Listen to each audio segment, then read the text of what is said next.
아, 네, 안녕하세요. 네네네. 혹시 뭐 고민이 어떤 거이신가요? 네. 좀 당황스러워가지고. 네. 저는 우선은 다주택자인데, 네. 네, 다주택자인 상황에서 저희가 좀 갈아타고 싶은데, 네. 그렇게 갈아타려면 좀 어떻게 해야 되는지 좀 전문가님들 조언을 얻고 싶어서 연락을 드렸고요. 네. 우선 저희 지금 상황은, 17년도에 동탄 2에 이제 분양받은 아파트가 한 채 있고요. 네. 두 번째는 18년도 초에 이제 광명 재개발을 이제 구입해서 지금 24년도에 그 아파트를 입주를 할 계획이 있어요. 네네.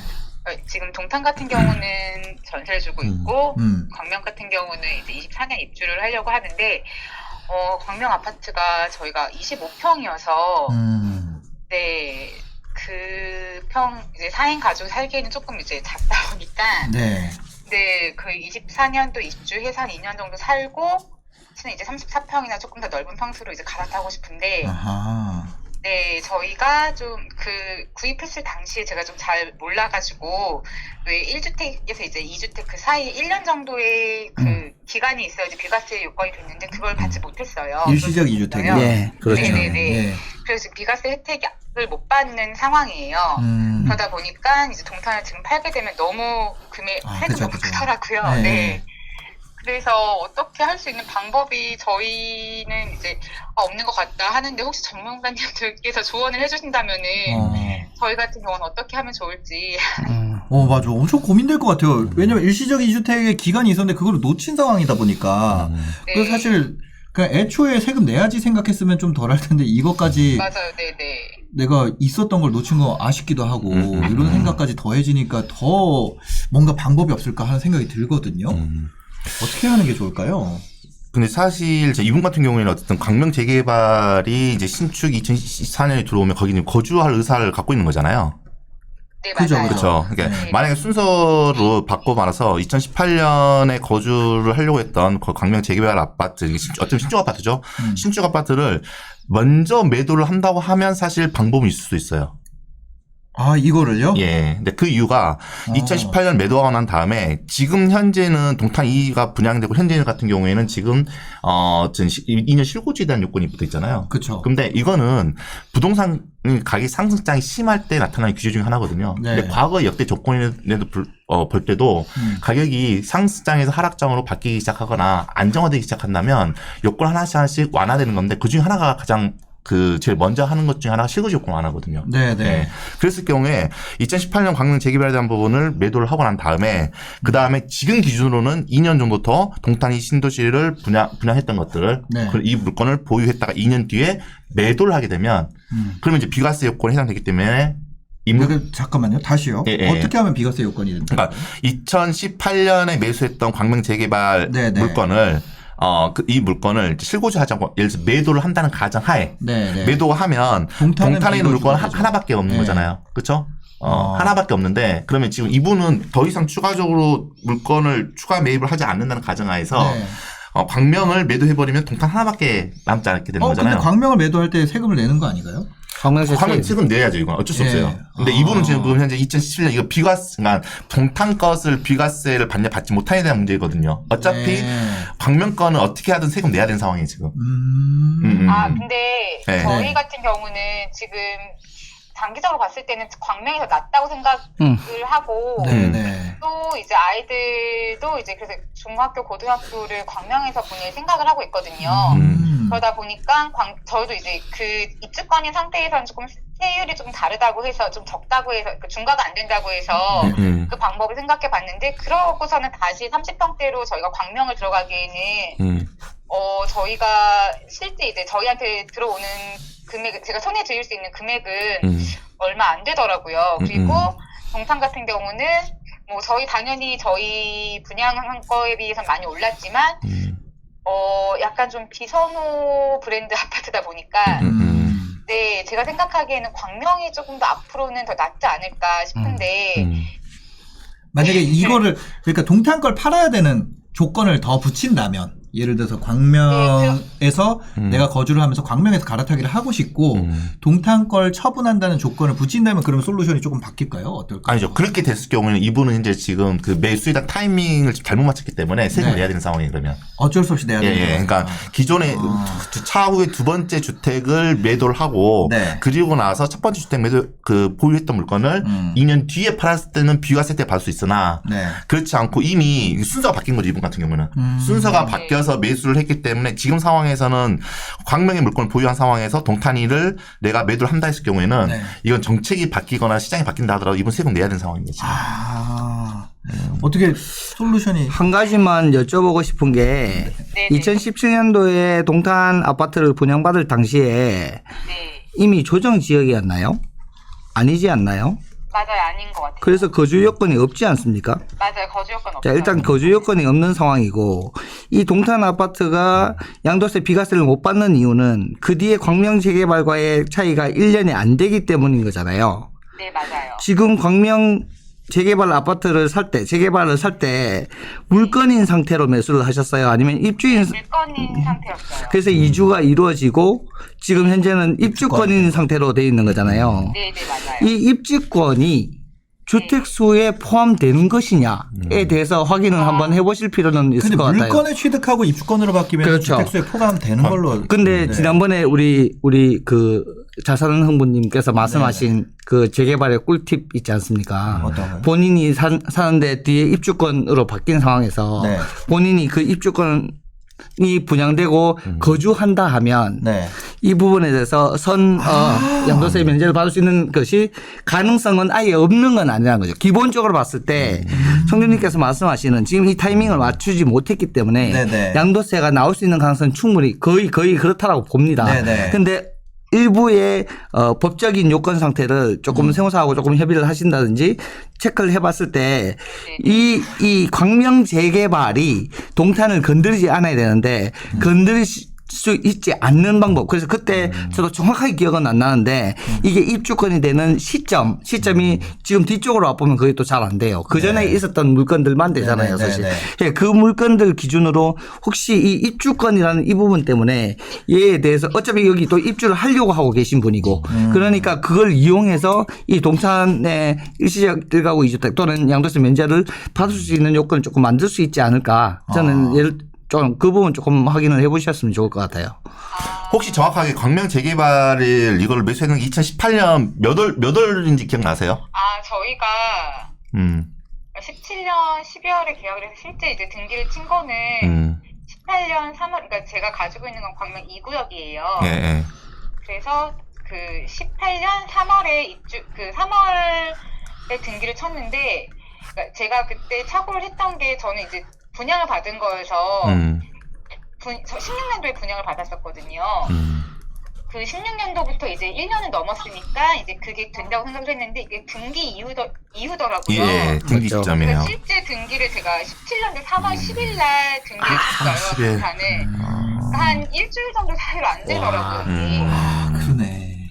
그래서 이제 이렇게 꽂았는데 이제 거기다가 광명이 34평이었으면은 그냥 입주해서 쭉 풀어도 되는데 저희가 이제 아이들 크는 상황에 4인 가족이 25평에 살기엔 조금 그러니까 좀 많이 좁을 것 같아서 네. 일단은 저의 때 경험치 그다음에 제가 갖고 있는 지식 수준으로 놓고 봤을 때 실질적으로 지금 이제 이런 상황이라고 한다면 저는 이게 그 말씀하셨던 비과세에 대한 부분이 좀 어렵지 않겠냐 생각이 들긴 하는데 비과세를 다 원하지는 않고요. 예. 이제 동탄을 그럼 처분을 해야 한다는 쪽으로 이제 시장이랑 가닥을 잡았는데 네. 저희가 혹시나 그러니까 저희 이제 그 생각은 중과만 풀리면 이제 매도를 해서 일반 세율로 이제 납부를 하고 그냥 이렇게 광명에 거주를 했다가 이제 저희 광명도 이제 비과세 되는 조건이 되면 이제 큰 평수 갈아타는 방법 그러려고 하면 이제 몇 년이 걸릴지 모르는 거잖아요. 그렇죠. 네, 2026년 이후를 지금 보시고 있는 상황이고요. 그렇죠? 네. 그렇게까지 가는 게 과연 이득일지 하고 안 된다고 하면 방법이 없다고 하면은 그냥 지금 거의 70% 세금이더라고요. 60% 정도 되면 중과까지 하게 되면은 그렇게 내고 그냥 지금이라도 그러니까 이제 하락장이 지금 시작되고 있잖아요. 지금이라도 동탄을 그냥 던지고 1주택을 만드는 게 맞는 건지 그 고민도 만약에 그 방법이 없다고 하면은 네 어떻게 하는 게 전문가님들께서는 나을 근데 저는 지금 동탄도 다른 지역과 같이 이렇게 좀 거리 라인이 좀 감소하고 있는 모습을 보이고 있는데, 근데 네. 사실 동탄 같은 경우에는 교통 호재도 그렇고 여러 호재들이 굉장히 많이 있는 상황이잖아요. 있는 상황이고, 네. 근데 다만 이제 동탄의 이제 가장 큰 문제점은 앞으로 장기적으로 놓고 봤을 때 추가적으로 입주 물량이 들어올 수 있는 택지가 분명히 아직 남아 있는 그런 상황이고, 그런데 지금 상황에서 이거를 꼭 1주택을 만든다고 했었을 때, 전 지금 당장 행동하지 말고 내년에 상반기 이후에 시장 상황을 좀 더 보고 나서 해도 저는 괜찮지 않을까 생각이 들거든요. 조금 더 기다려도 괜찮다는 것 같다라는 거죠. 예. 그래서 정말 빨리 한다고 하면 내년 봄 이사철? 근데 저는 만약에 저라고 한다면 내년 아마 가을 이사철까지도 한번 봤으면 좋겠다는 좀 생각이 들어요, 저는. 동탄 한번 보여드릴까요? 동탄 한번 볼까요? 네. 잠시만요. 화면 한번 보여주세요.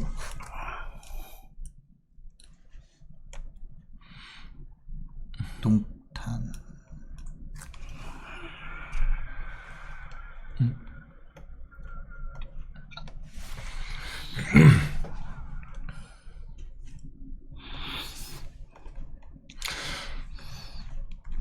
네. 지금 보이시나요? 네. 예. 지금 이제 그 동탄이 뭐 따로 이렇게 되지 않고 화성을 이제 중심으로 보시면 될 것 같은데, 지금 보시는 것처럼 매매 가격이 현재 지금 상승하고 있는 모습을 보이고 있고, 그리고 지금 시장 강도에 대한 부분도 수도권 지역 내에서는 꽤 높은 편입니다. 지금 이전 시장 강도는요. 네. 왜냐하면 시장 강도 현재 지금 절대적 시장 강도의 지금 수치가 449잖아요. 그럼 굉장히 높은 편이고, 다른 지역과 차이점이 뭐냐면, 다른 지역은 시장 강도가 올라갔다가 꺾이는 모습을 보이고 있는데, 여기는 반대로 시장 강도가 바닥을 치고 올라가는 모습을 보이고 있어요. 그래서 이러한 장애다 모습이 현재 지금 나타나고 있는 상황이고, 그리고 현재 지금 거래량이 저점을 찍고 거래량만 본다면 우하향한 모습을 이렇게 보이고 있는데, 지금 현재 일시적인 어떤 관망세 이후에 내년 상상 이후, 내년 상반기 이후부터는 저는 풀릴 수 있는 가능성이 저는 있다고 본다는 데고 있어서, 네. 지금 조기에 동탄의 물건을 먼저 매도한다는 것은 좀 어떻게 보면 좀 수익적인 부분에 있어서 좀 더 놓칠 수 있는 가능성이 있지 않겠냐라는 생각을 하고 있습니다, 저는.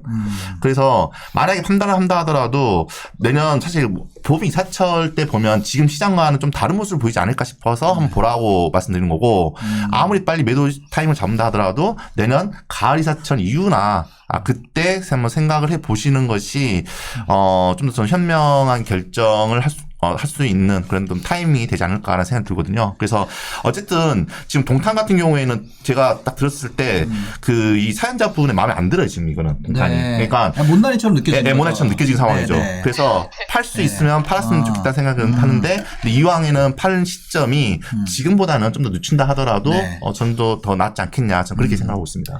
네, 그렇다고 합니다. 지금 보면은 동탄 전세 주고 전세 계속 받으면서 가져간다. 내가 지금 얘기를 정리를 해보면 세금을 70% 넘게 내면서 지금 파는 것보다 전세금으로 받는 게 더 네. 어떻게 보면 현금 흐름 측면에서 좋을 것 같고, 25평에서 34평 갈 때 그 전세금 보태가지고 그때 또 주택 상황이 어떻게 될지 모르니까 다주택자 그 취득세에 대한 부분도 어떻게 될지 모르잖아요. 그러니까 그렇게 해서 해보면 어떠냐, 요런 의견인 것 같아요. 예. 한 가지 좀 추가적으로 더 말씀드리면, 네네. 나중에 이제 어쨌든 양도세 70%잖아요, 지금요. 네. 70% 이번 같은 경우에는 좀 그렇게 이제 부담을 해야 되는 그런 상황인데, 네. 실제 양도세 중과가 완화가 됐었을 때, 그 시장이 하락장이라 하더라도, 하락장에 내가 가격을 싸게 해서 파는 것이 양도세를 내는 것보다 더 이게 나을 수가 있다는 거죠, 저는. 그리고 어쨌거나 목표가 지금 34평에 세금 부담 없이 가는 거기 때문에 그거 동탄 팔아가지고 34평 가는 거면은 그냥 하락장에서 상승장이 똑같은 거잖아요. 그쵸. 네, 네. 실거주 목표가 있기 때문에. 네네. 그래서 당분간 보유하는 것이 좀 맞지 않을까 생각이 듭니다. 일단 당분간 보유해도, 그러니까 저는 하나 조금 걱정이었던 거는 그 전세가 지금 동탄이 작년, 재작년에 많이 올랐어요. 그러다 보니까 좀 요즘 좀 전세가 주춤하고 있는 가운데 전세 가격이 확 하락하는 건 아닐까. 역전세 날까봐. 네. 역전세에 대한 이제 부담이 있는 거고, 또 다주택자다 보니까 저희가 대출이 전혀 안 되잖아요. 네, 그러다 보니까 만약에 역전세가 날 경우에 이제 문제가 조금 불안한 요인이 있어서, 네, 근데 전세 금액과 매도 금액의 차이가 지금은 많이 나지만, 이 하락장이 와서 확 무너지면은, 네, 어느 정도 무너질지가 조금은 염려가 되어서 지금 이제 제가 지금이라도 올해 내년이라도 팔아야 되나 이제 싶었던 거거든요. 근데 조금 전에 말씀드린 것처럼 동탄 같은 경우에는 앞으로 추가적으로 공급될 택지는 있지만 근 3년 기준으로 봤을 때 입주 물량이 많지 않아요. 그래서 네. 전세 가격이 물론 가격이 하락이 됐었을 때는 전세 가격이 같이 빠질 수 있는 가능성이 굉장히 높습니다. 높은데 공급 물량이 많은 상황에서 빠지냐 아니면 공급 물량이 적정 상황에서 빠지냐의 차이일 뿐이거든요. 근데 이 정도 공급 물량이라고 한다고 하면 저는 어느 정도 견딜 수 있는 어떤 방어는 될 수 있지 않을까라는 생각이 들고요. 다만 그럼에도 불구하고 나중에 역전세난에 대한 고민이 있다 했을 경우에는 스스로 그건 판단해야 될 문제예요. 내가 앞으로 추가적으로 가격 상승 분에 대해서 올라가는 어떤 마진과 저 혹시 자영업 하세요?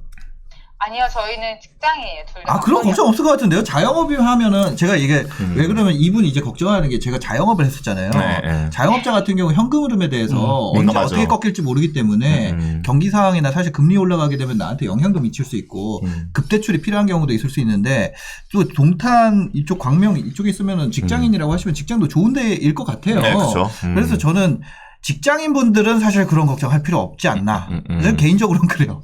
그래서 저는 너무 걱정을 하시길래 혹시 자영업자신가 하는 생각이 들었는데 그렇지 않다면 그렇게까지 걱정을 안 하셔도 될 것 같습니다. 네. 아, 감사합니다. 대출에 맡기다 보니까 네. 네, 저희가 약간 좀 길게 해도 되나요? 네네. 네, 동탄 같은 경우 저희가 이제 전세로 월세를 받고 있다 그 전세를 돌리면서 담보대출을 이제 다 갚았어요. 그러다 보니까 이제 광명에 들어가야 하는 것도 이제 저희가 살고 있는 전셋집으로 이제 들어가니까 담보대출이 안 나오더라고요, 거기도. 근데 저희 돈이 다 들어가야 되는 상황이니까 그 상황에 이제 추가적인 대출을 받을 수 있는 여건이 안 되니까 네, 조금 이제 여윳돈이 없다라는 그 생각이 네. 조금 불안함이 와서. 그러니까 두 분 맞벌이 하면 제 생각에는 지금 최소 6, 700 정도 이상은 버실 것 같은데 분위기가. 예, 그죠? 그러면은 그럼요. 이거 예를 들어서 1년만 빡세게 딱 모은다고 하고, 뭐 앞으로 이제 그게 이게 2024년, 광명 2024년이잖아요. 그 앞으로 3년 동안은 2021년이니까 3년 동안 이제 좀 현금 모은다 생각하시고 그냥 좀 돈 모으시면은 좀 마음의 불안함이 덜 하지 않을까요? 그건 어쩔 수 없을 것 같아요. 예. 네, 그런 어쨌든 부분은. 감사합니다. 네. 알겠습니다. 뭐 그렇게 멘탈이 흔들리실 상황은 아닌 것 같습니다. 예. 너무 걱정이 많으신 것 그러니까, 같아요. 예. 네. 그렇습니다. 네.